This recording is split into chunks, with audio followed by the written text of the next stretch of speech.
Here in South Florida, we've got a cold one tonight. Temperature 50 degrees.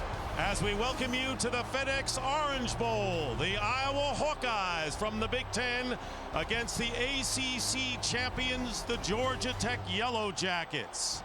First time that these teams have ever played. And welcome everyone. Dick Stockton along with Charles Davis, and this is a classic matchup of strength versus strength. The dynamic running attack of Georgia Tech against the physical Iowa defense. But the Hawkeyes are going to have to find a solution to what is in essence a throwback offense, Charles. It really is, and if you're a fan of option football, you will love tonight. If you're a fan of Oklahoma, Nebraska, Texas in the late 70s, the late 60s, early 70s, you'll love what you see. And these guys are led by two electric runners, Jonathan Dwyer and Josh Nesbitt. Dwyer is the B-back. He's really the tailback. 2 straight seasons over 1,000 yards, the ACC Player of the Year in 2008. And Josh Nesbitt, he's the quarterback. He's the decision maker, and he's only 9 yards away from joining Dwyer in the 1,000-yard club. These guys present a big problem for Iowa's defense, especially their front four, which wants to take care of all inside runs. So Iowa's going to have to do something on offense, and that's where Ricki Stanzi comes in, the junior quarterback. Led the Hawkeyes to 9 straight wins before he went out with an ankle injury which required surgery. It's still a little bit sore, but he's been ready to go for this one. And they hope that he can knock the rust off early and really settle in. This is a guy who led this team to a perfect start before being injured. There are only 2 losses without him. They need Ricki Stanzi to play well. All right, and right now here's a review of the Hawkeyes season. Iowa wins its opener with 2 blocked field goals, and a dominating defense equals 2 Big Ten victories. Quarterback Ricki Stanzi shines against Michigan State, but Stanzi's injury leads to Iowa's first loss. With the Big Ten title on the line, Iowa loses to Ohio State, but finishes out the season with a shutout against Minnesota. And here they come, the Iowa Hawkeyes.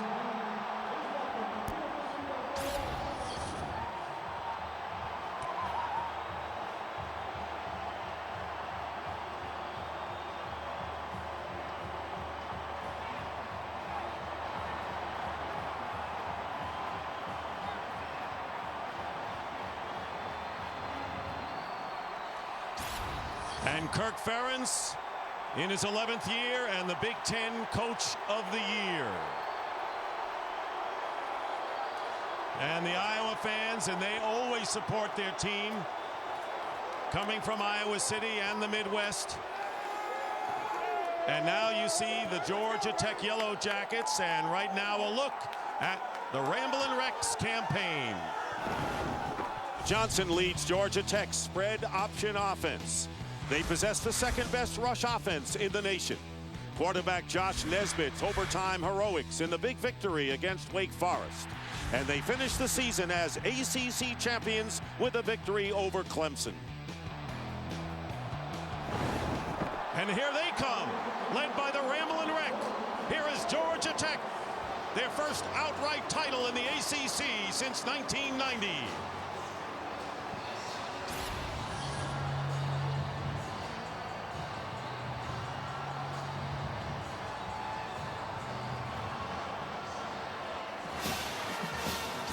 And Paul Johnson in his second year, 20-6 record, and the ACC Coach of the Year last year and again this season.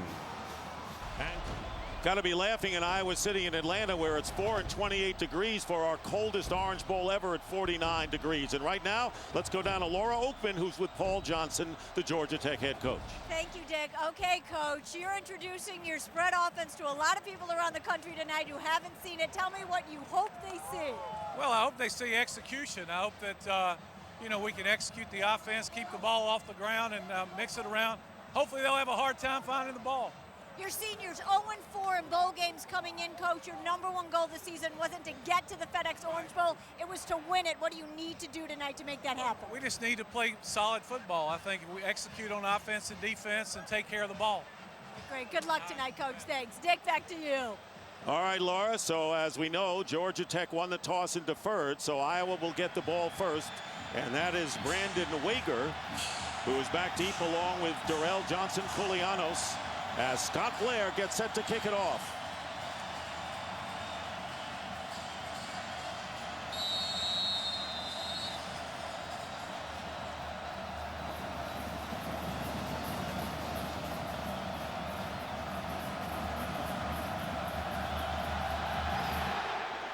76th FedEx Orange Bowl is underway, and Brandon Wager returns for Iowa and brings it out to the 34-yard line. So here is Ricki Stanzi making his first start since the injury on November 7th. Question is how rusty he will be. No game action, plenty of practice time. He says he's 100%, a little bit of soreness in the ankle. He'll get tested early by Georgia Tech.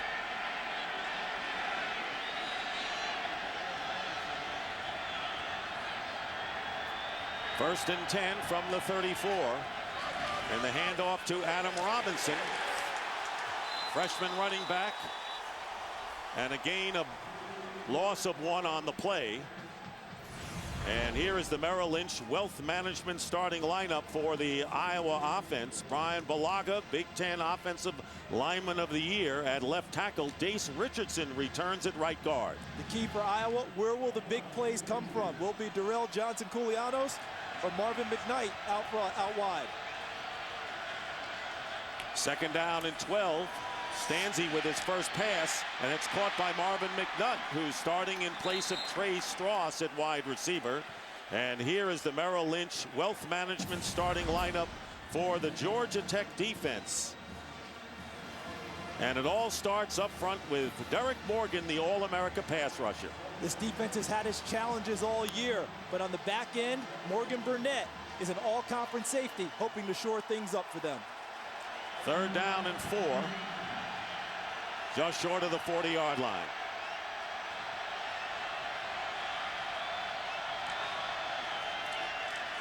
Stanzi with time, and the pass caught by McNutt, loses the ball, and Georgia Tech may have it back. Georgia Tech recovers. Cedric Griffin, the only senior on the starting lineup for Georgia Tech, makes the recovery, and a big break for the Yellow Jackets. This is a Georgia Tech defense that has really struggled in their last 2 games trying to stop people, but what a great play by Gerard Tarrant. Just punches the ball away from Marvin McNutt after the catch across the middle. Before he can get it tucked away firmly, ball punched out. Great recovery there by Cedric Griffin, number 54, Georgia Tech on offense. First down and 15. Back in Georgia Tech territory. Nesbitt gets to the 48-yard line. And the rest of the Georgia Tech offense, the Merrill Lynch Wealth Management starting group for the Georgia Tech offense. And Austin Barrick starts in left tackle. Phil Smith suffered a broken leg against Clemson, and Barrick, who had the starting job, back in there again. Hoping to spring their run attack early in the game. Second down and 11.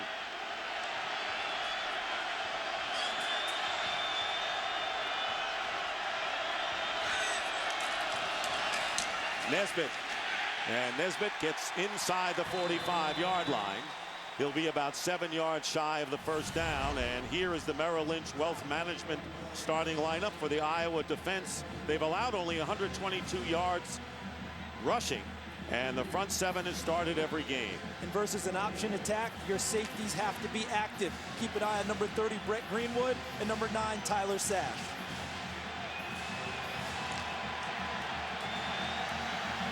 Third down and 7.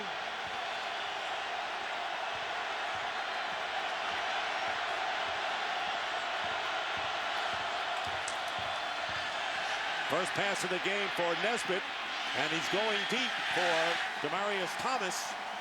Out of bounds, incomplete, and fourth down coming up.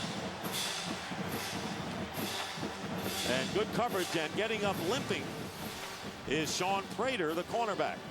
Does an excellent job, goes outside and bumps Demarius Thomas and pushes him over the sideline, but that's not good when your starting corner on the first pass play of the game comes up gimpy.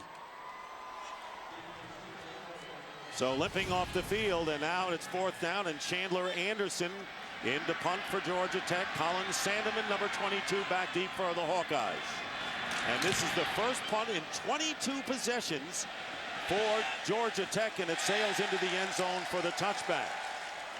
Georgia Tech hasn't punted, and no one has really punted against them as they work on Prater on the sideline.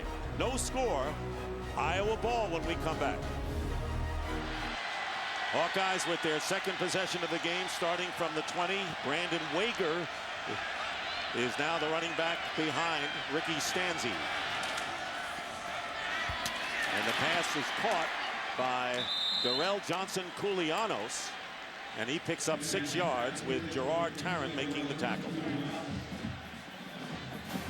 Iowa traditionally has been a team that wants to run the football first, and they remain that way. But this year they haven't been able to run it the same way they have before. Sean Green left after last season, out nearly over 1,800 yards. Now they have 2 freshman running backs, Adam Robinson and Brandon Wager. They put more on Ricki Stanzi now than they have in the past with their quarterbacks. Robinson wasn't even on the depth chart when spring practice came about, so it'll be 2nd down and 3. And here is Wager, and Wager is stopped about 1.5 yards shy of the first down by the middle linebacker Brad Jefferson, who led Tech in tackles this year. This will be an interesting call for Ken O'Keefe, the offensive coordinator for Iowa. Ricki Stanzi has not played since getting hurt in November. Do you put the ball in his hands right now, or do you try and put it on that big offensive line and see if they can wedge a hole for a freshman running back? Iowa has been careless with the ball, particularly in the last 4 games of the season. And they've been kind of fortunate to escape with wins in most of those occasions. So it'll be 3rd down and 2. Colin Sandeman is in as a 3rd wide receiver, number 22, in the slot. Stanzi on the run, completes to Darrell Johnson-Koulianos, and a 1st down out to the 37-yard line, a pickup of 9. And if you're a Hawkeye fan, you're encouraged by what you just saw from Ricki Stanzi. Watch him move in the pocket. This is a guy who's coming back off of ankle surgery, does just enough to get outside, presents a nice open throwing lane to Johnson-Koulianos, who does an excellent job of presenting himself to his quarterback. Led Iowa with 41 receptions, the junior from Campbell, Ohio. And it's a 1st down at the 37. Play action. Fake to Wager, and the pass to the tight end, Tony Moiaki, picking up big yardage inside the 30, inside the 20, and inside the 10. And it was Mario Edwards, the free safety, who brought him down right about the 10-yard line. A 54-yard gain for Iowa. And Iowa's putting the ball in the hands of their playmakers early. Look at what they do. This is the All-American Derek Morgan. So with the reverse action by Ricki Stanzi, they got Morgan to dive inside. That allowed Moiaki to get outside. Now, if you're a receiver for Iowa, you can't just catch passes, you have to block. Look at the escort Moiaki was getting from Sandeman 22 and Johnson-Koulianos. And it'll be 1st and goal just inside the 10 for the Hawkeyes.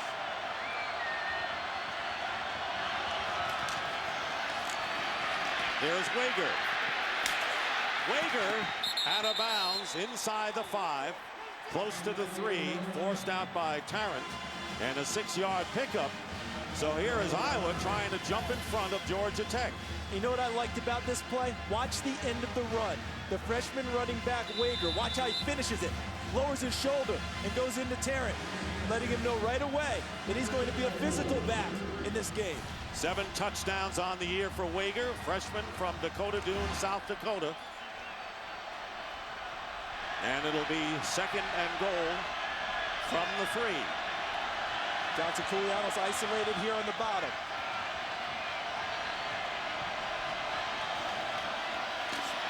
Handoff is to Wager, nothing, no gain. As the Georgia Tech defense closes down Julian Burnett, who's a freshman from Macon. No gain, bringing up 3rd down and goal. So the first significant play coming up in this Orange Bowl. That was well played by the defensive front of Georgia Tech. Come under a lot of criticism and fire because of the last 2 games where teams rolled up 662 rush yards in the last 2 games against them. That was an encouraging sign. 3rd and goal, the ball is at the 4.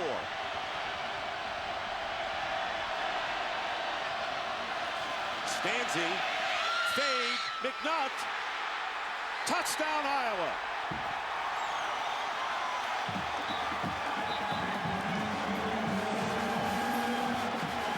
Marvin McNutt who caught 7 touchdowns during the regular season, the converted quarterback on a touch pass from Stanzi. Well thrown ball by Ricki Stanzi. Never gave Gerard Tarrant an opportunity to make a play on the football. Gets the 1 foot down, touchdown. So the underdog Iowa Hawkeyes jump in front, and now Daniel Murray on for the extra point. And Paul Johnson's Georgia Tech Yellow Jackets find themselves trailing 7-0 on a 4-yard touchdown pass from Stanzi to McNutt. Take a look at the touchdown. This is Brandon Wager, the running back. Remember how he finished the run being physical? Look what he does with Logan Walls, the defensive tackle, versus the blitz of Georgia Tech. Picks it up, allows Ricki Stanzi to step into the throw, and Marvin McNutt with the initial touchdown of the game for Iowa. The Hawkeyes with an impressive 80-yard drive. 7 plays, and the key play was the 54-yard pass to Tony Moiaki, and that is a career long for the tight end. So now Daniel Murray will be kicking off, and back deep Orwin Smith and Embry Peoples for Georgia Tech.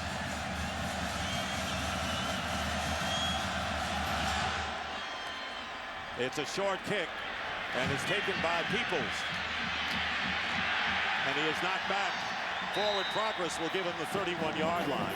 And a good play by Don Nordman, a junior from Hopkinton, Iowa.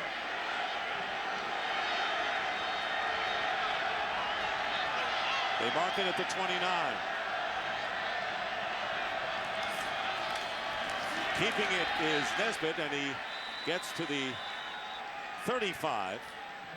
A gain of 6 yards with Adrian Claiborne making the tackle. And there you see Sean Prater, who came up limping on that long pass attempt to Thomas and has been replaced by Micah Hyde, number 18. Micah Hyde is a freshman getting the opportunity. He's moved past Willie Lowe to get this opportunity after Prater. 2nd down and 4. And the pitch to Marcus Wright.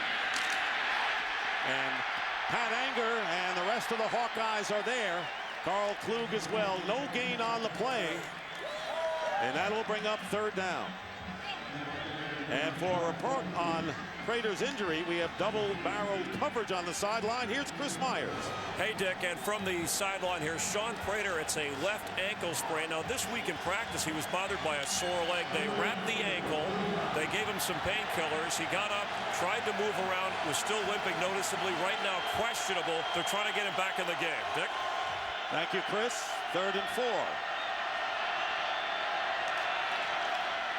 And Nesbitt not going to make it. And right now, Georgia Tech's spread offense hasn't gained much. A 2-yard pickup bringing up 4th down. The defensive front of Iowa very active early in the game. They're making it difficult for Josh Nesbitt to get to his reads in the option attack. See, they're chasing him down from the backside. Great job by Ballard, number 46, being the first guy into the backfield. Everyone else there to finish it off. 2 straight stops of Georgia Tech, and they got him to call an early timeout. And you see Georgia Tech, the fewest punts this season at 31, and now not taking any chances is Paul Johnson. He sends Chandler Anderson, his punter, on the field, and Colin Sandeman is back deep. And Sandeman calling for the fair catch, and they'll mark it at the 17-yard line. So far, advantage Iowa on the scoreboard and on both sides of the ball. Look at the skyline of Miami. Temperature dipping below 50, the coldest FedEx Orange Bowl ever, and a lot of tradition for this game. This is the 76th in history, and the Iowa Hawkeyes will start from the 17.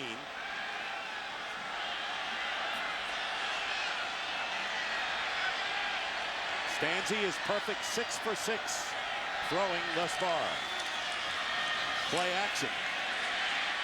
Stanzi's pass, and flag goes down, and if it's off the hands of Alan Reisner, the 2nd tight end, and our second penalty of the game.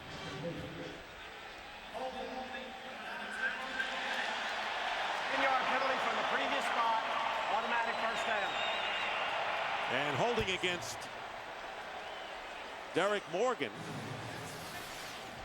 Let's take a look at the All-American defensive end as he works against Moiaki, the tight end. Got his hands on him before he released him out. Ended up throwing a flag on him, said he had too much jersey as he tried to get out in his route. So everything is going the Hawkeyes' way. They'll have a first down at the 27. Adam Robinson, who started the game in running back, is the tailback there and carries. And Adam Robinson picks up about 5 yards. Redshirt freshman from Des Moines, stopped by Anthony Bunaway, the defensive end, and 6 yards on first down. Early in this game, we're seeing the offensive identity for Iowa come to the fore. Ricki Stanzi, his strength, throwing the football off of play action. In order to have play action, he must be able to run the football effectively enough to occupy the defense and make them think that there's always going to be a running play when you stick it into the running back's belly. Early in the game, working very well for Iowa. And still 6 for 6. That incompletion followed by a penalty. And here's Robinson, Adam Robinson to the 45 and gets close to midfield, a big gain. Mario Butler brings him down, a 15-yard pickup by Adam Robinson, who set an Iowa freshman record with 775 yards this year. And look at the left side of the line and look at what the surge they get. Brian Bulaga, the All-American offensive tackle. He seals it there. Alan Reisner, the tight end, 82. They create the crease. It gets Adam Robinson deep into the third level in the secondary. So it's Iowa that's made the big plays offensively thus far, and a first down at the 48. Stanzi with a lot of time and going deep for Johnson Koulianos, and he makes the catch and out of bounds at around the 20. 26 yards and great protection for Ricki Stanzi. This time they don't even go to play action. They go to straight drop back. Why? Because of these guys up front. Look at what they give Ricki Stanzi in terms of time. Able to step into the throw, no pressure at all. That allowed Darrell Johnson Koulianos to run a double move. A post corner gets to the sideline, and the big shot downfield pays off for Iowa. And they call it a 31-yard play officially. And remember, Iowa is shuffling their offensive linemen, moving around almost every play as Prater walks off. And there's a pass to Sandeman, who makes the catch. Touchdown, Iowa!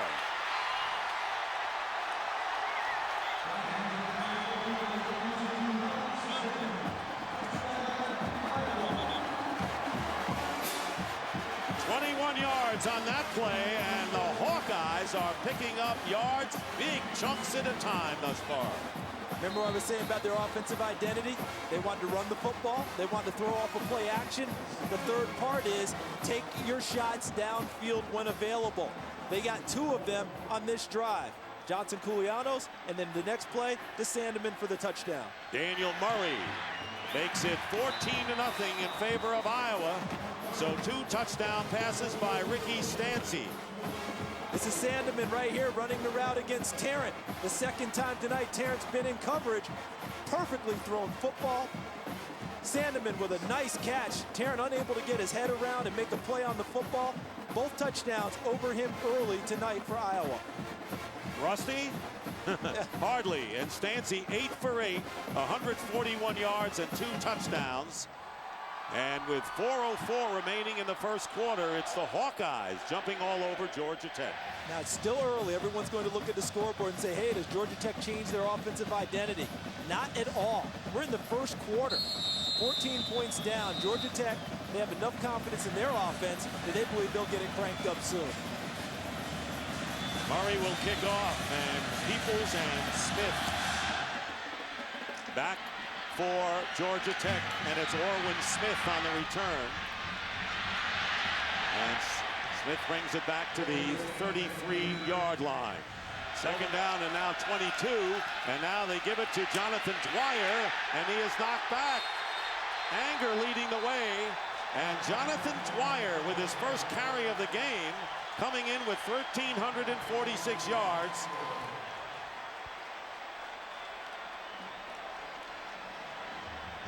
And as I said, I wasn't surprised by the chop block call early. You know why? I guarantee the Iowa coaches talked to the officials and said, this is a team that's known for chop blocking. Make sure you keep an eye on them. On this play, Dwyer trying to run the draw.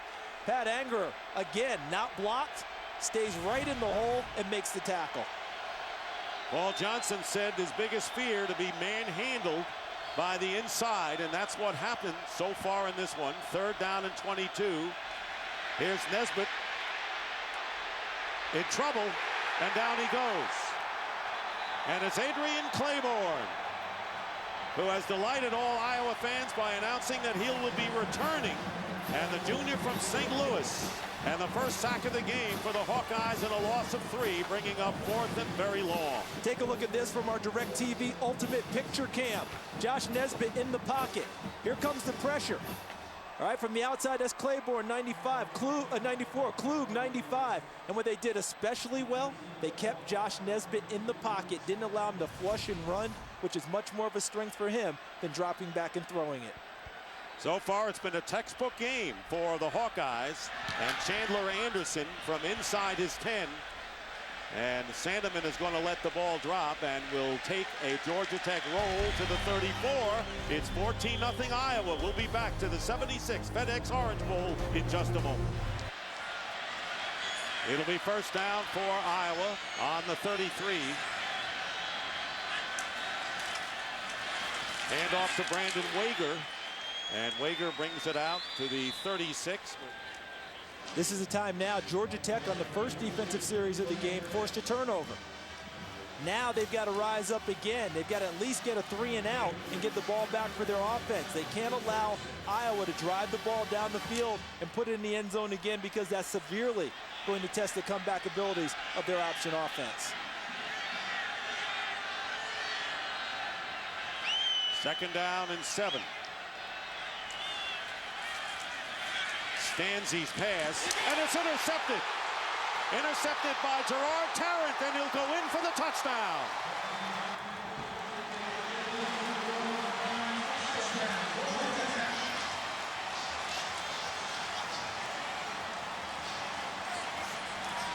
And that has been Iowa's concern with Ricki Stanzi. And you can see their fans subdued now. And the Georgia Tech Yellow Jackets are back in the game. A 40-yard interception return by Tarrant. And what a half of football it's been for Gerard Tarrant. He forced a fumble on the first defensive series that his team recovered. He got beat for 2 touchdown passes. Now he gets a pick 6 to put Georgia Tech on the scoreboard. Scott Blair with the extra point. So Ricki Stanzi, who had not thrown an incomplete pass, throws a pick, returned for the touchdown, and it's 14-7. Look at Tarrant here working on Johnson Koulianos. Reads the quarterback's eyes, and what he did what they call cluing. He clued all the way back to the quarterback, saw the break of the wide receiver's route, and as soon as he did it, he put his foot in the ground, drove towards the football, and takes it away and takes it in for 6. A true roller coaster half for Gerard Tarrant, who has figured in every non-offensive touchdown for Georgia Tech all this season. He's had 2 punt returns for touchdowns, a fumble return for a touchdown, and now this interception for a touchdown in the Orange Bowl. So Tech's defense, which has been maligned, coming up with a big play there. They forced 2 turnovers, and Ricki Stanzi, who had 15 touchdown passes and 14 interceptions, almost even coming into this game. Now he has thrown for 2 scores and 1 pick. It's almost like Pete Maravich playing basketball, Dick. Remember, he used to average about 44 points a game in college. He might give up about 42. At least you came out +2. Ricki Stanzi +1 right now with 2 touchdown passes versus the interception given up for a touchdown. 24 seconds remain in the first quarter, and Paul Johnson's Yellow Jackets back in it. Scott Blair will be kicking off. And who would have thought they'd be back in it at the hands of their defense?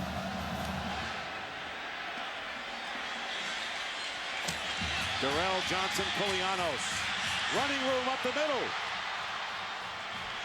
Not only the defense had been a problem for Georgia Tech, but the kicking game as well, which concerned Paul Johnson.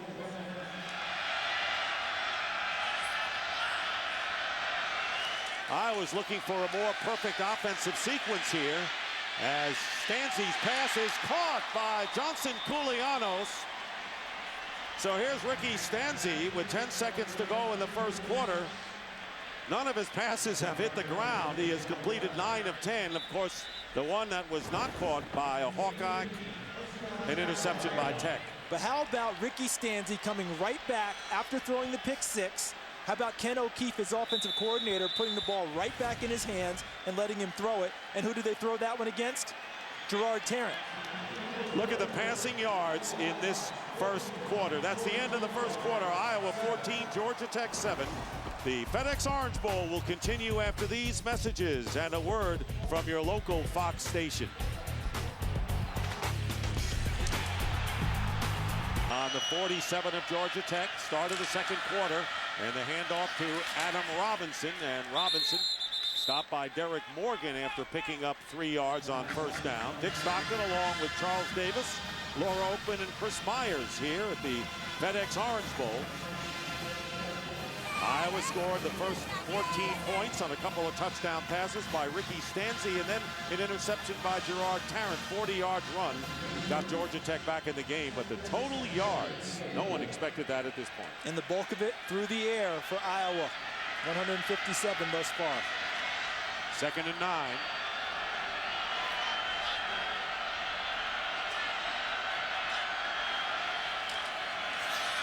Stanzi completes to Moiaki, who goes out of bounds and stops the clock with 24 seconds after a gain of 4. Doing a nice job trying to utilize the sidelines, get the ball to the backs and receivers, let them get the ball and get out of bounds, trying to get themselves in position for at least a field goal attempt before the half. Stanzi has completed 13 of 18. Marvin McNutt has been quiet since early in the ball game. Their wide receiver number 7. 3rd down and 5. 4 receivers go out for Stanzi, and he's going deep up the middle for Sandeman, and it's knocked away and well covered downfield by both Tarrant and Mario Edwards. Couldn't have covered him any better. And Tarrant is down. Player. Yep. You're right about the coverage, though, partner. I mean, they had him underneath and they had him over the top. Would have been very difficult to fit the football in there. See Sandeman running the route. Tarrant gets out of his back pedal. He's going to run on the outside, and look coming inside.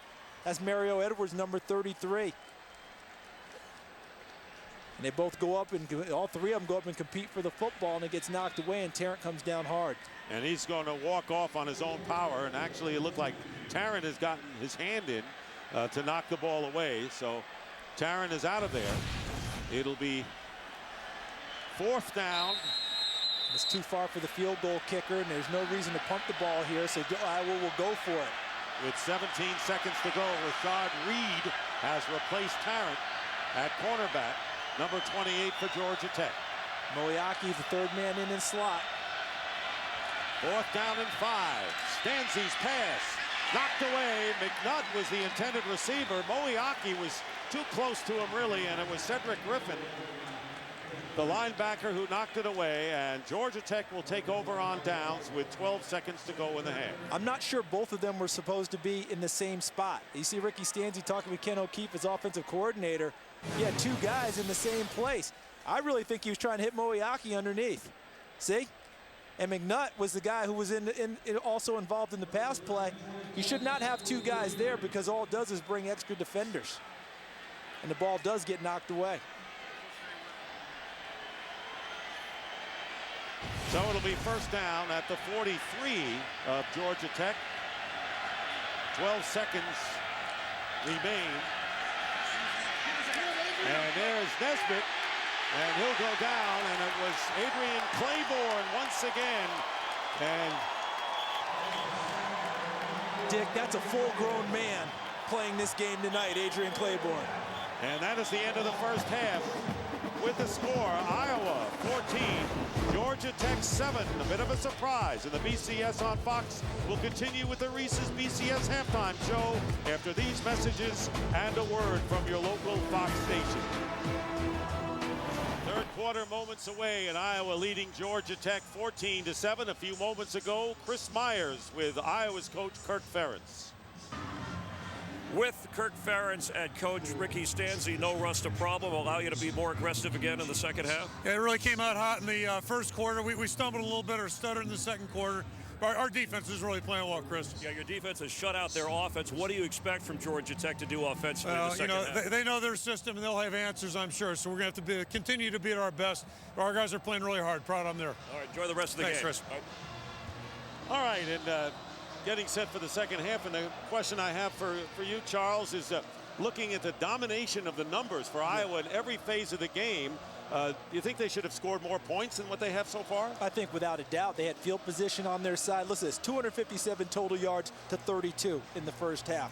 When you have that type of domination just in yardage, plus they're controlling the clock, they're beating them at their own game in time of possession. Only 14 points, not enough. Remember, Georgia Tech didn't show a whole lot in the first half.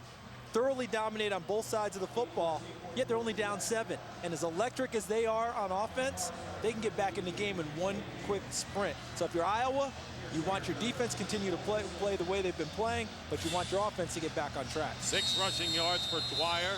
Nesbitt 0 for 2 as a passer. And remember, Georgia Tech won the toss and they deferred. So they will get the ball first as we start the second half. And here is the second half kickoff by Daniel Murray. And Daniel McMahon returning, number 80. And so let's see what Georgia Tech does. Season average 307 rushing yards, second in Nevada in the nation, 32 tonight. Total yards, points, and that was what Charles was pointing out, and yet the Yellow Jackets are down by only 7. They're down 7 because you have to give a lot of credit to what their defense did as the game moved along. After back-to-back touchdowns by Iowa, they shut them down the rest of the half and have kept them in the ball game. Starting from the 32-yard line, and it's Dwyer with the dive forward. The dive play had not been effective. 2 yards on that play. And that's their bread and butter. They've taken it away, Dick. When you take away the dive play from an option offense, you're really hamstringing them. Because now what Paul Johnson's got to think about doing is maybe just run some down-the-line speed option. Instead of using Dwyer as a dive back, use him as a lead blocker to try and get to the corner and make some big plays happen. Second down and 8. And there is the pitch to Jonathan Dwyer. And normally you don't pitch to Dwyer. Normally he goes straight up the middle on a dive, and Eads makes the tackle and a pickup of about 7 yards. And right now let's go down to Laura Oakman. All right, guys, I talked to Paul Johnson, who told his team in the locker room, we're in great shape. He said we could not have played any worse, and we're only down 7. He said their defense is good, but they're not doing anything we haven't seen or we didn't expect. He said we're shooting ourselves in the foot. We have to stop with the misreads, the penalties. We have to establish a rhythm. I said, what's the biggest adjustment? He said, it's so simple. We have to execute.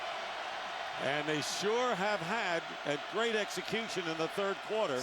They have a 3rd down and 1, and here is Dwyer for the first down. So there's no question, Charles, who they want to see get going here in the second half. And let's go back, because you mentioned it, Dick, 2 plays ago where they pitched it to Jonathan Dwyer. Because they want to get him the ball and make sure he can get into some open space, they ran him as the trail back and brought one of their A-backs or wing backs inside, and they became the lead blocker in order to let him touch the football, trying to get him on track. And Demarius Thomas back in the game, their All-America wide receiver. From the 43, first down Georgia Tech. And there is the dive again to Dwyer, and Claiborne is right there. Claiborne with his 9th tackle of the game and tying a career high with 2 sacks in that first half. How happy are Iowa fans that he's already announced that he wants to come back to school and play his senior year? After this performance tonight, so many people are going to wonder about that. What a tremendous job. They can't block him in the run game, can't block him in the pass game. And his parents introduced in a pep rally before 10,000, and his mother started crying at the outpouring of applause, said she loved Hawkeye Nation. And here is Nesbitt pitching to Dwyer, and Dwyer driving down gets about to the 35-yard line where Tyler Sash makes the play, but a 15-yard pickup for Jonathan Dwyer. Notice the adjustment by Paul Johnson. It's now using lead backs to block. In this situation, number 3, Marcus Wright, bringing him back and making sure his number 1 threat at running back, Jonathan Dwyer, is now touching it. And the adjustment is leaving the middle generally alone and getting out to the outside, getting out to the flanks, the perimeter, but they're having to get to it in a different manner. Nice adjustment by Paul Johnson. Twice we've seen Dwyer on the pitch and not the dive, so it's 3rd down and 3. And here is Nesbitt, first down to the 29-yard line. Hunter on the tackle, a 6-yard gain. And this is the best that Georgia Tech has looked offensively throughout this game. Remember, they deferred, and this is their first possession here, leading off the second half. And what is one of the things that we heard about Paul Johnson when you talk about anyone close to the Tech organization? His ability to adjust in-game, not waiting for the half, not going to, waiting later on. As the game progresses, he adjusts. And we're seeing that right now in the 3rd quarter. 9th play of the drive, and here's Nesbitt again for a yard. 5 minutes have gone by here in this 3rd quarter. And now Josh Nesbitt is over 1,000 yards. So Nesbitt and Jonathan Dwyer, the first Georgia Tech tandem to go over 1,000 yards in school history. It's an amazing accomplishment, even running this style of offense that allows for this. You mentioned how tough Josh Nesbitt is with all the hits he takes. To be able to hang in there for a whole season and accumulate 1,000 yards. They called it no gain on the play, and there on the dive is Dwyer. Dwyer gets 5 with Ballard on the tackle. A lot of people who saw Paul Johnson with this offense at Navy many years ago before he went to Georgia Southern said if he ever really gets some good athletes to run this, watch out. Yeah, well, he's accumulated them. He has them at the skill positions. They're still hoping to increase the type of athlete they have inside. But just think about it. They're averaging over 300 yards a game running the ball, and they say they don't have enough guys to block yet. That's frightening. 3rd down and 9 on the 28 of Iowa. Here's Nesbitt. Nesbitt pitching to Embry Peoples, and Peoples going out of bounds at the 24, a 4-yard gain. So it is 4th down now for Georgia Tech, and now it'll be interesting to see. They have usually gone for it in this situation. I don't think there's any real decision here. This is what Paul Johnson does. It's either field goal now or go for it. And it looks like he's going to try it out the field goal. Well, does that look like the punting unit? No, this is the field goal unit they're going to run out there. And it'll be Scott Blair. So Paul Johnson just interested here on this first series of the second half to draw closer to the Hawkeyes. 41-yard field goal try by Blair, and it's no good. Don't be surprised if that's the last time in that situation on the plus side of the field that he does not go for it. Georgia Tech controlling the ball since the 3rd quarter started, but a missed field goal, and Iowa maintains the 14-7 lead. Well, the first 7 drives of the game, Georgia Tech only 32 yards. Last drive 59, but the offense has not scored yet in this game, trailing 14-7, and they had the ball for the first 7 minutes and 20 seconds of this 3rd quarter. But what they did is shift some pressure to Iowa's offense now. They've got to give their defense a little bit of a break after being on the field that long to start the second half. Play action, and wide open is Sandeman, and Sandeman will get the first down and go out of bounds at the 36-yard line, picking up 11. So it's Marvin McNutt and Colin Sandeman, the wide receiver tandem, in there now for the Hawkeyes. Stanzi was a perfect 8 for 8. Then he threw the interception, returned for a touchdown, and those are his numbers since his perfect start. I love the fact, though, that after the interception, Ken O'Keefe, his offensive coordinator, the very next play when they had the ball, they threw it. And there's an injured player going off for Georgia Tech. Mario Butler goes off. First down at midfield for the Hawkeyes. 6 minutes to go in the 3rd. Here's Adam Robinson with running room outside. He'll get the first down before he is wrestled down by Mario Edwards, and he gets 12 on that play. The head coach of the Iowa Hawkeyes, Coach Ferentz, his background is what, Dick? Offensive line. That's where he got his start coaching. That's what he still loves to coach when he's on the practice field. Has to love what he's seeing there. Riley Reef, 77, doing a great job with Moeaki on the end. And that allowed Robinson to get into the secondary, and they're putting together a nice drive and giving their defense the rest that they wanted. And we went to the practice last week to see Iowa, and Kirk Ferentz, always the coach, as you mentioned, took the offensive line aside and gave them quite a workout. He had a few things to say to them and a few things he wanted demonstrated, and tonight it's paying off. So a first down at the 38 of Georgia Tech. Stanzi can't find a receiver and finally is tackled. So once again, the Yellow Jackets with superb coverage downfield, and Derek Morgan brings down Stanzi after a 6-yard pickup. Iowa's made a nice living tonight throwing the short outs and the quick hitches. This time they try a hitch and go with Colin Sandeman. Read very well by Mario Butler. And what Ricki Stanzi did a nice job of was not forcing the hitch and go. Sees that it's not there, comes back to the other side on his progression, not there. All right, let me tuck it, get upfield, get what I can out of it. Well done.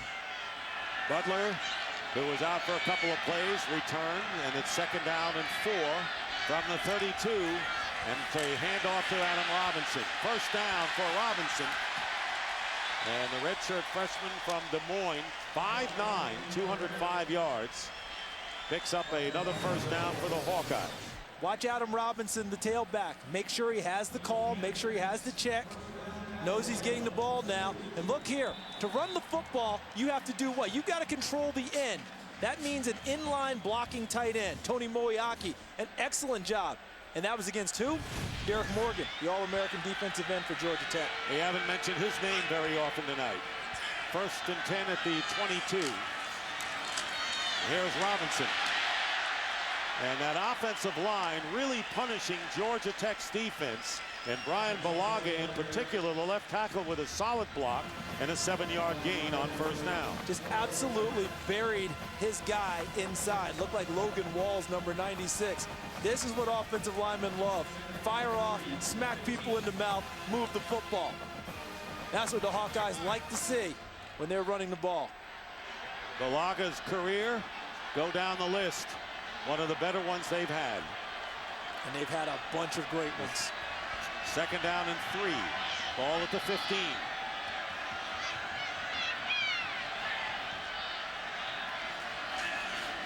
Again, they go to Robinson.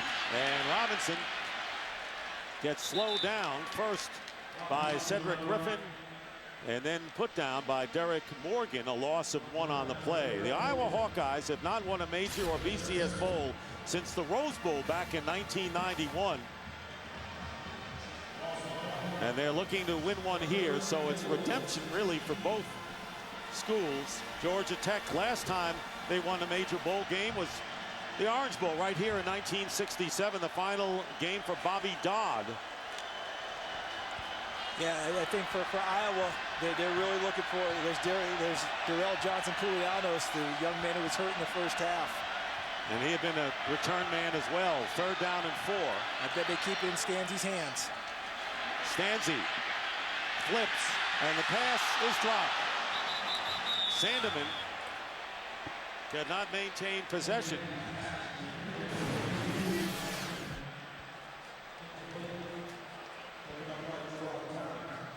Colin Sandeman has had a very nice evening. Was not one of their primary targets coming into the game, but has been tonight. That was one he would love to have back, because that would have been a first down and kept the ball moving forward for Iowa. Daniel Murray attempting his first field goal try of the night from 33 yards. And Murray's kick is good. And Iowa has stretched their lead to 10, 17-7.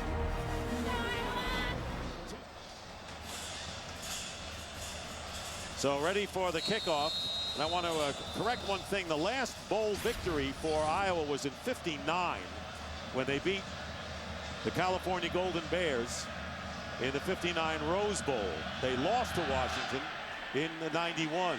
So the drought is even longer than we figured. There's Daniel McKayen on the return, and he is stopped at the 29-yard line.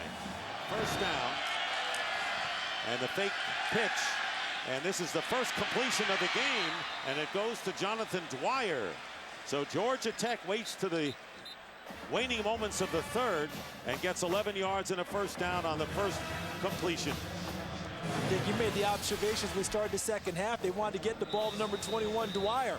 And what they do now is they get it to him in the flat, trying to get it to him in open space where he doesn't have to run through all that traffic and trash. That's exactly what they do. Nice job with Nesbitt with the fake. Dwyer in the flat, completion. First down at the 40. And the keeper by Nesbitt.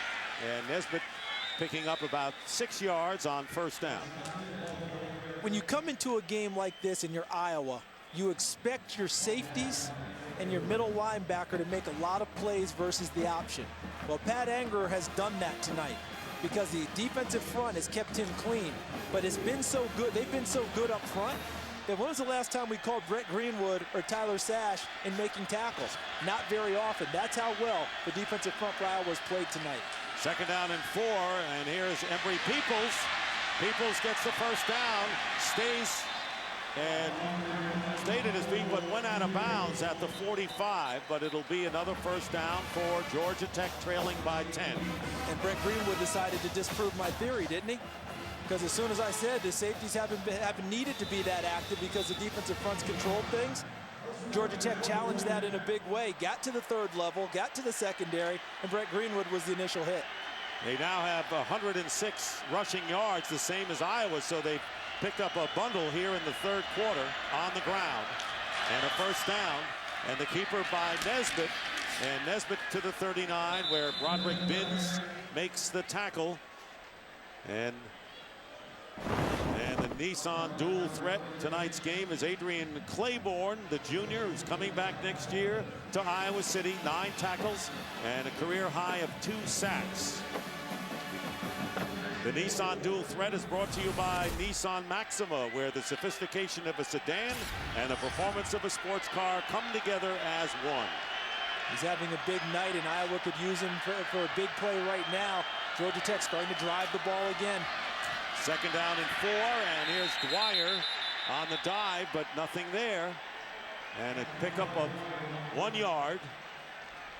And once again, Anger, who had 135 tackles, is there. And that is the end of the third quarter. Hawkeyes lead the Yellow Jackets 17-7. The FedEx Orange Bowl continues after these messages and a word from your local Fox station. It's about family. It's about tradition. It's about the Hawkeye victory polka. And the Hawkeyes will need all of that in the fourth quarter, because when I watch Georgia Tech's offense, 2 words come to mind: relentless and committed to the run game. They had 32 total yards in the first half, Charles. 92 total yards in the third quarter. We start the fourth, third down and 3 on the 38 of Iowa.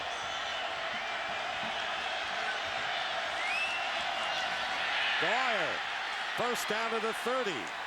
Anger makes the tackle, but there's no question that Jonathan Dwyer, who came up empty in the first half, as did the entire Tech offense, has come alive, and they certainly said, you're the go-to guy now. And give Paul Johnson credit for the adjustments, because what he's done is he's got Iowa now thinking about the perimeter.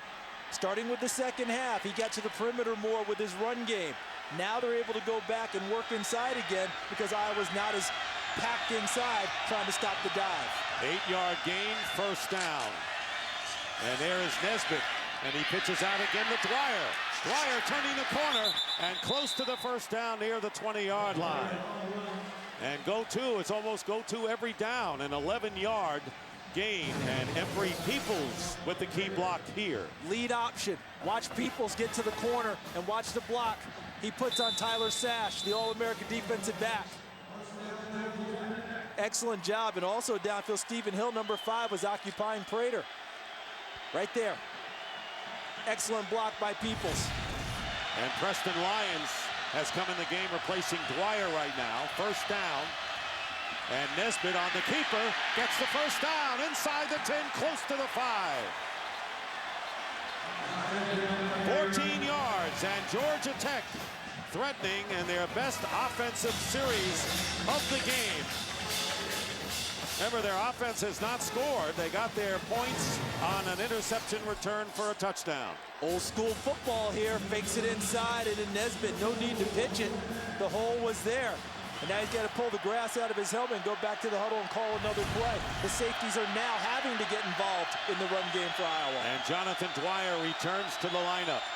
And Dwyer on the dive. Nothing much, maybe a yard.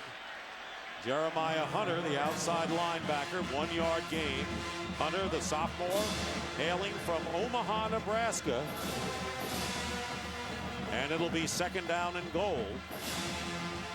Get that shot of Rick Kaczynski, the defensive line coach for Iowa. Try to get his guys moving again the way they were earlier. Used to be that all the defensive linemen and the linebackers were taking care of business. Georgia Tech getting to the secondary now. Look at that grass in the helmet of Nesbitt. Allen on the pitch. Allen to the 5, going in. Stopped short at the 1. The knee was down. Anthony Allen picks up 4 yards, and that will bring up 3rd down and goal from the 1. So close. And partner, how many guys do you think have scored touchdowns for 2 different teams in the Orange Bowl? Because Anthony Allen scored 2 for Louisville when he was here against Wake Forest. Almost got in there.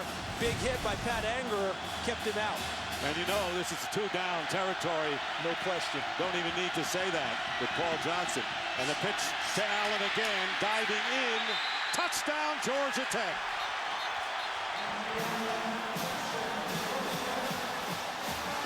So Anthony Allen, as you just mentioned, scoring 2 touchdowns in Louisville's 2007 Orange Bowl victory. Scores 1 in the 2010 FedEx Orange Bowl.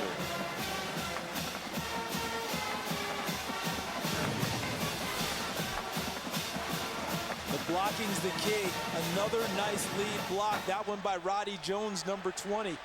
The backs they call the A-backs do a terrific job of blocking for everyone else carrying the ball. So Allen, who averaged nearly 10 yards a carry. Scott Blair with the extra point. And the kick is good. So the Hawkeyes lead is 17-14. And Anthony Allen has struck it rich in 2 Orange Bowls. And right now, let's take a look at the Ram game summary. There you see Stanzi with 2 early touchdown passes. Iowa turned it over twice, but Georgia Tech has awakened in the second half offensively. So Scott Blair will kick off for the Yellow Jackets. Wager is one of the Hawkeyes back as Johnson Culiano suffering the knee injury. We saw him on that sideline play earlier, tried to come back, and then we saw him out of uniform suffering the knee injury. So Iowa with Strauss limited, and now Johnson Culiano's out. Keenan Davis, number 6, is back there with Wager. That was a scoring drive, 11 plays, 71 yards. So after Scott Blair missed a field goal for Georgia Tech, Iowa went 11 plays to get a field goal, and then an 11-play drive for a touchdown. 44 degrees, the coldest Orange Bowl game ever. Atlanta at 28, Iowa City at 4. I bet you Iowa City is closer to 0 right now. It's relatively balmy night. And there's the kick. Wager from the 5. And gets tripped up at the 27. Hawkeyes with a first down at the 28. Wager is the running back.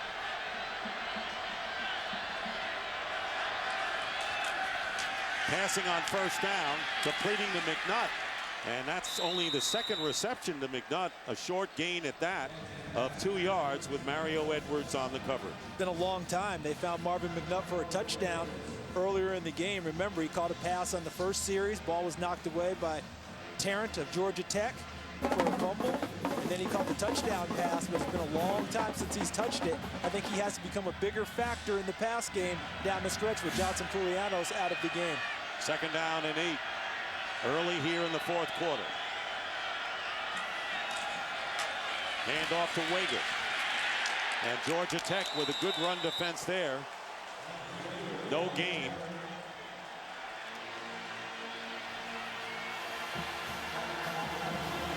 Boone away. Redshirt junior from Greenville, South Carolina. And it'll now be 3rd down and long. And listen to the crowd get into it for Georgia Tech. Their bench up and excited now. They realize their offense is on the march, and they want to get the football back for them. This is a huge 3rd down for Iowa. 3rd down and 7.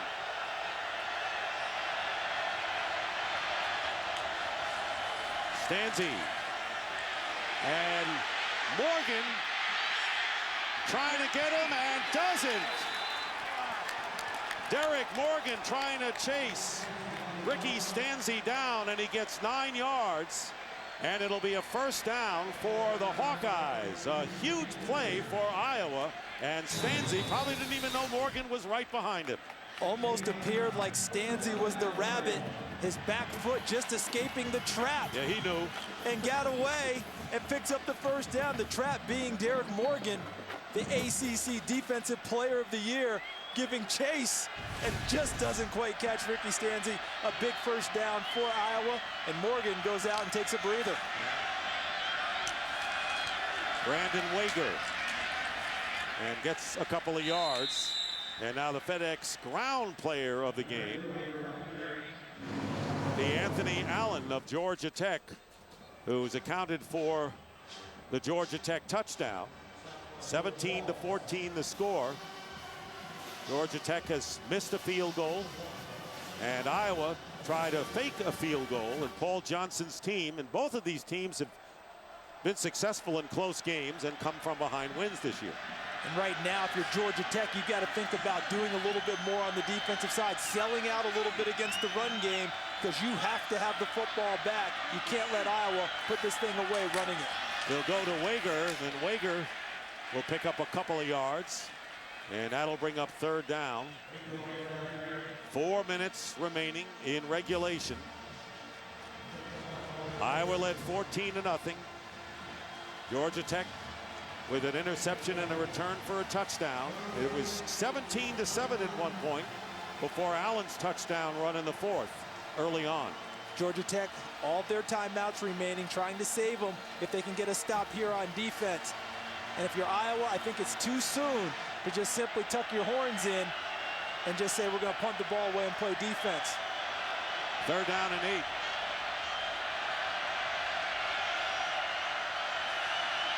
Stanzi completes to Terry Strauss, and a 1st down. Trey Strauss, who started every game but did not start this one, with a 10-yard pickup. He's got the size at 6'4", from Avon Lake, Ohio, and a senior.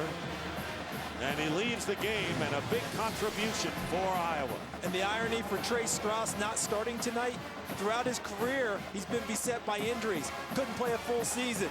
This year, he starts all 12 games, gets to the biggest game of his career, and an injury sidelines him at the start of that one. He comes up with a huge catch there to keep their drive going and keep the clock ticking in their favor. And Kirk Ferentz's offensive line keeping Derek Morgan out as Wager on the carry. And Wager stopped by Brad Jefferson after no gain on the play, and a timeout called by Georgia Tech, their first. We'll be right back. And we're back here at Landshark Stadium in Miami Gardens, Florida, the 76 FedEx Orange Bowl, and it's a thriller going down to the wire. 2 minutes 43 seconds to go in regulation. Georgia Tech just called their first timeout, and it'll be 2nd and 10 for Iowa at their own 48. And what a huge catch by Trey Strauss. Big drop in the Ohio State game. Was crushed. Apologized to people by Facebook. That catch could atone for it. Hand off to Wager. Wager! 1st down! And finally wrestled down by Morgan Burnett. And another big block by the fullback, Brett Morse. He's done that a few times, and a 23-yard gain by Wager. Watch the blocking here. There's Moyaki, Reisner, number 82. So Callaway, 60. And then watch Wager. He goes down to stay in bounds. Now the clock's going to stop because it was a first down, but it won't stop as long. As soon as they set the chains, they can wind the clock again. Freshman running back who started 2 games late in the year. And it'll be a first down at the 29 of Georgia Tech. Everyone up on the offensive line for Tech. Wager.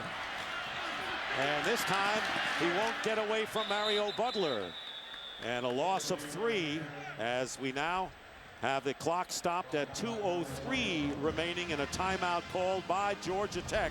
They have 1 left when we return. Iowa leading Georgia Tech by 3. 2:03 to go, and the Yellow Jackets down to their last timeout. And look at this about how many guys are in the box for Georgia Tech. Iowa works on blocking against 8- and 9-man fronts because they are determined to run the football. If they're able to gash this type of an alignment, the running back can go a long way.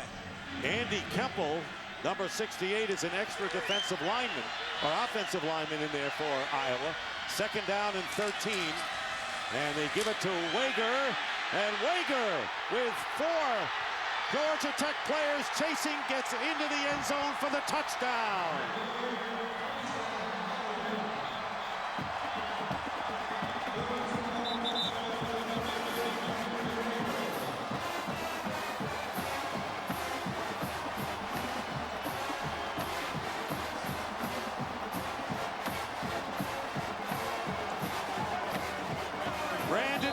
Gets congratulations from his teammates and coach Kirk Ferentz.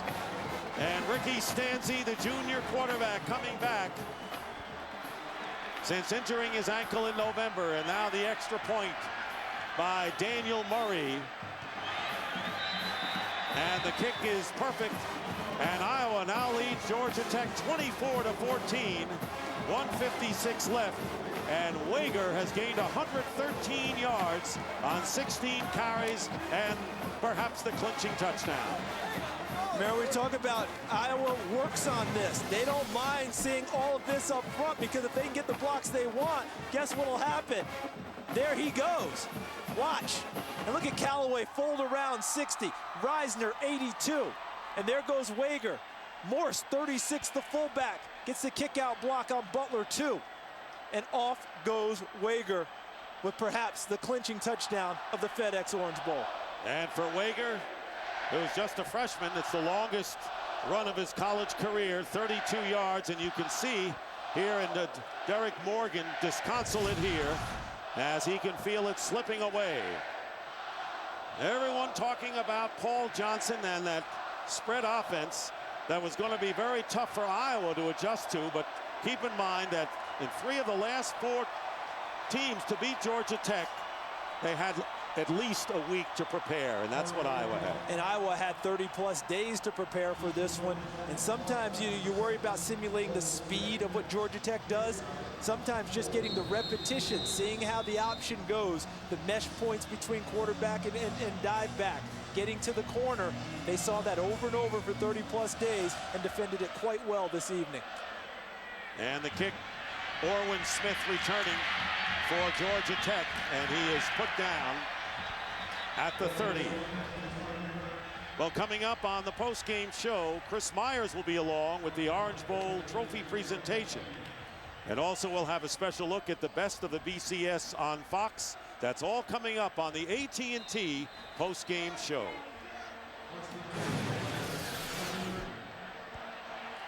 Look at Iowa. What did we say the last time they won a BCS-type bowl game, a big bowl game, 1959 against Cal? Yeah, the Rose Bowl, been a long drought.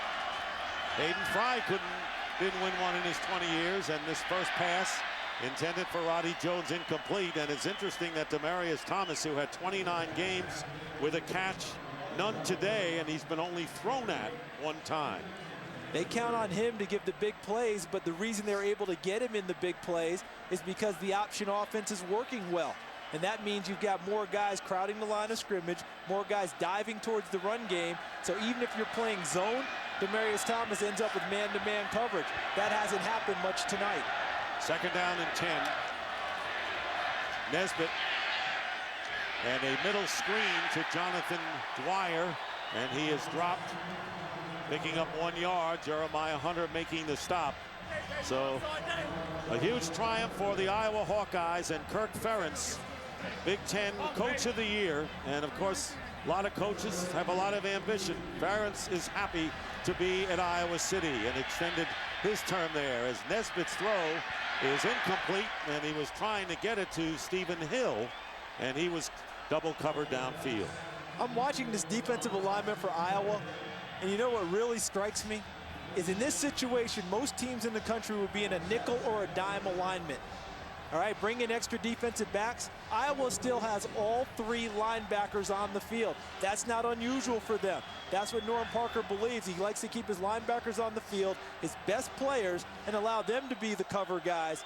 And we've seen them do it quite well tonight. Jeremiah Hunter with a big tackle on the screen. A.J. Eads with an interception earlier. 4th down and 9.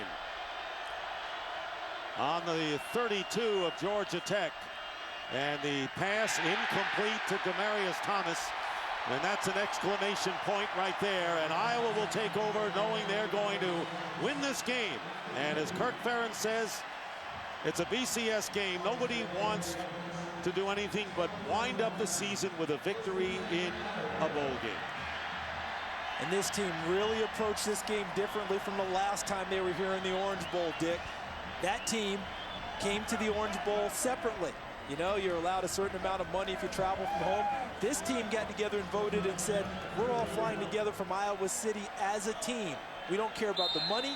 We don't care about the extra gifts. Let's go as a team. Let's prepare the right way, and let's win this BCS bowl game. And they've accomplished that here tonight. They lost to SC 38-17 in that 2003 game.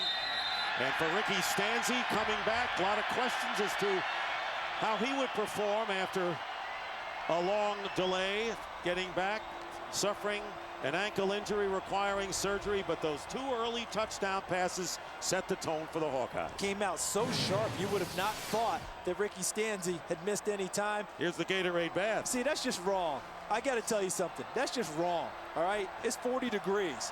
To do that to your coach, why don't you just carry him off the field like the good old days instead of throwing Gatorade on him? I'm just going to tell you, Dick, if I'm a coach, that's my first order. If anyone hits me with Gatorade, you're not eating on your scholarship for a month. Charles, I don't think he cares, to tell you the truth, cold as it is. So here's Georgia Tech, 307 rushing yards for Paul Johnson's team, held to 140 yards in this one. The final score here in the 76th FedEx Orange Bowl, Iowa 24 and Georgia Tech 14.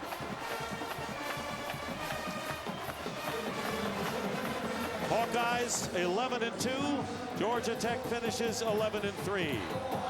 And the AT&T post-game show come your way after these messages.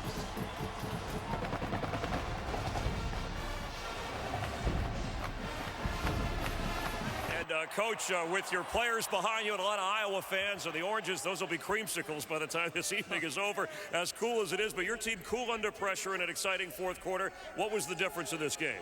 Well, you know, this is, first of all, it's Hawkeye weather. We feel right at home right now. I like that.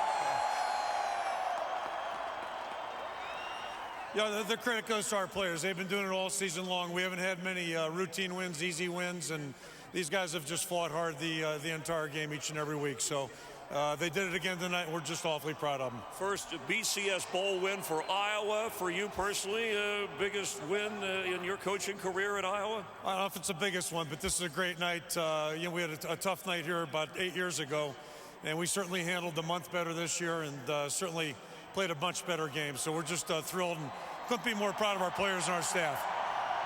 And before we let you go, Coach, just a comment on Ricki Stanzi and the offense, how well he did tonight. We'll talk about defense in a moment. It was great having Rick back. You know, it was tough when he got injured. Certainly our players have tremendous confidence in him, not just our offensive players, our entire team, our coaching staff. He did a great job leading us tonight. And what can I say about that defense? All right, congratulations again, Coach. Thanks, Chris. Thank you.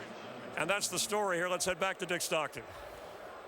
All right, Chris, thank you very much, and thanks to you, Charles Davis. And congratulations to the Iowa Hawkeyes.